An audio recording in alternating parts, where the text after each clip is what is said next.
say, I probably should be sitting down to tell the story, but I'll tell the story while standing up. Maybe I have a little bit of porridge while I'm telling the story. So,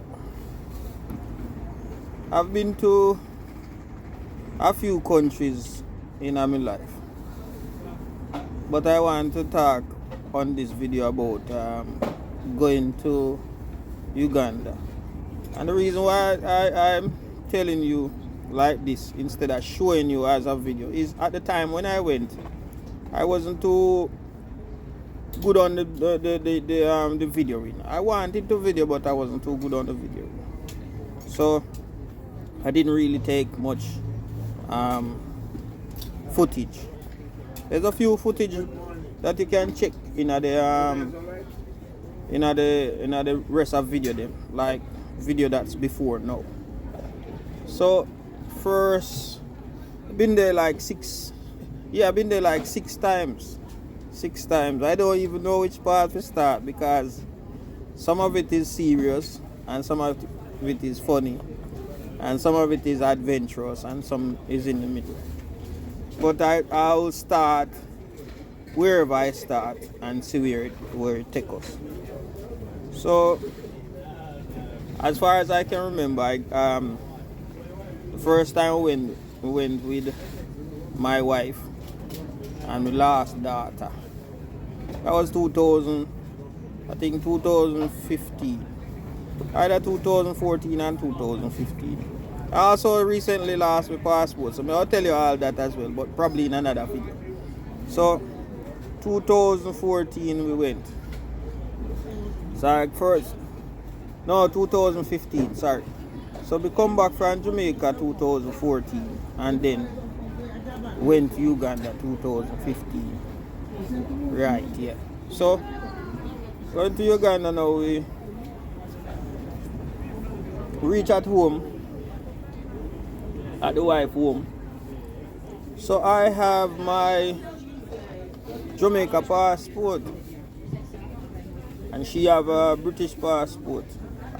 I didn't know this, but if you are Jamaican or any Caribbean going to Uganda in particular, because that's the one I know about, you don't have to pay for visa. You went on your stamp on your thing, it stamp say entry. So it didn't really give me any, what you call it, expired time. It just give me entry. And then when you're coming back, it's exit. Yeah, but before we get this up, after we enter, left the airport, change out some money, and then we stay at a cousin, a family member yard.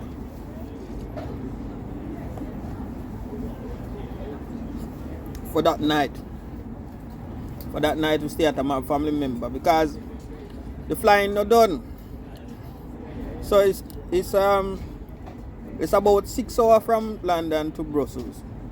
No, to Dubai.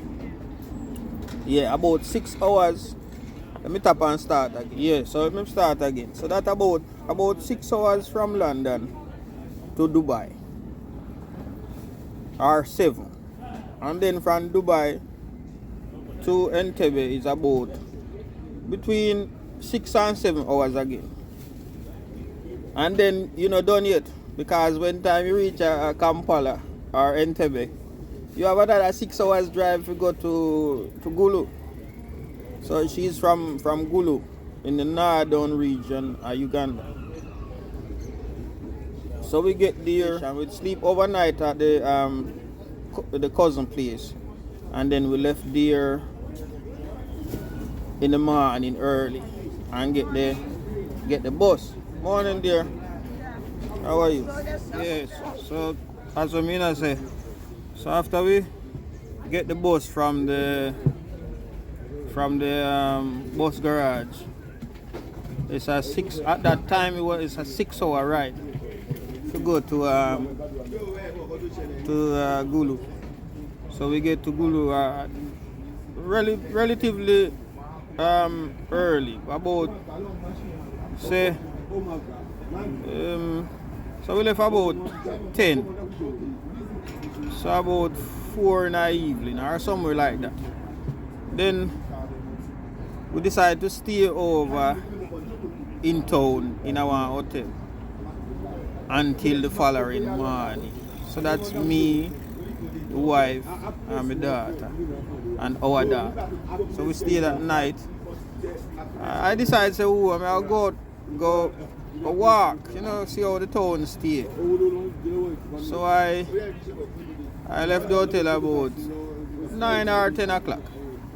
And then just walk out the road. I meet a brother selling they call it Rolex, which is it sounds like a watch but another watch. It's like a pancake, or what they call like a bread thing with egg and salad, and it roll up like a sandwich, but it roll up. See, so I get a cup. All right, sis.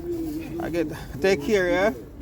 All right, so I get a couple of Rolex and walk around a little bit more, find fried fish. But what I was really surprised about at that time is because it was my first time. I was so surprised because the whole street come alive in the night.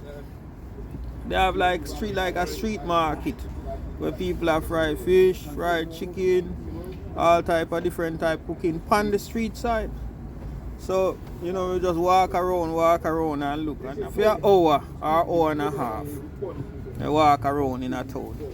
And then go back home and bring them go back to the hotel and bring them some food. But what I'm excited about is the following morning when we get a van, to take us now to the home. I don't feel it's good to go somebody yard at night if you're going for the first time. So that's why I can't remember who suggests that we stay in town overnight and then go home the following morning. So the following morning we get a bus, pack everything. Yes, my lad, manners. Yeah. Where you say, bro? Give praises, man. I tell you we have to hold out, man. Hold out. Yeah, so we jump in at the bus now and I go in a yard. I go in her house. So me look out through the window and I see at that time the road wasn't paved like now, because right now it's paved and everything nice. Me look around and I see a man, a young youth at the time, I walk in a full suit of white. Full suit of white, and when I say a dust, I mean dust, because a dirt road at the time. And I said to my wife, say, Alice, she named Alice. So I say, Alice, look here. Look on a brother here. In a full suit of white. I move through this dust here. When she look good, I look good. She said, I'm a nephew. I'm a nephew. I'm a nephew on Sunday. So there's a brother that named Sunday. So I had him get with on, very good friends. But they tell you that further on in my story. I was growing a yard now and we say clean and greet everybody. And we have a wonderful time. So we decide say one weekend we'll go back out into town and sleep one more night. So while me there in a town this time in the hotel, the news come on, our news and we watch news. After news you have like advertisement. So I see them advertising the place called Fort Porter. Yeah, a place called Fort Porter, and that was like the western region, and they advertised the mountain named Mount Runzuri. Mount Runzuri. But in my mind, I remember hearing that mountain name before. And I remember hearing the ancient Egyptian mention that they came from that direction. They came from the direction of the mountain, of the moon. Because I used to kind of check out some Egyptian things, and I'm a research and things. So I said, what? Then me the right here, so, and that the mountain the right here, so. we might as well go and see it. So we started to make arrangements to go and see it. But before we go and see it, we decided to go to a place called Para. Now Para is like one of the heaviest waterfalls that you can see. And that video there you can go and watch. I do have a video of that. You can go and watch that video there. It's named Uganda 2015. But the one where I went to the Mount Runzuri don't have a lot of video. But may I tell you, it wasn't near, my lad. It wasn't near you. So from Gulu in the north to Kampala is about 300 and something kilometers. Then from Kampala to Kasese is about 500 and something kilometers. So you're looking at about 800 kilometers. How are you doing? Greetings, Elder. How are you? Hi, greetings.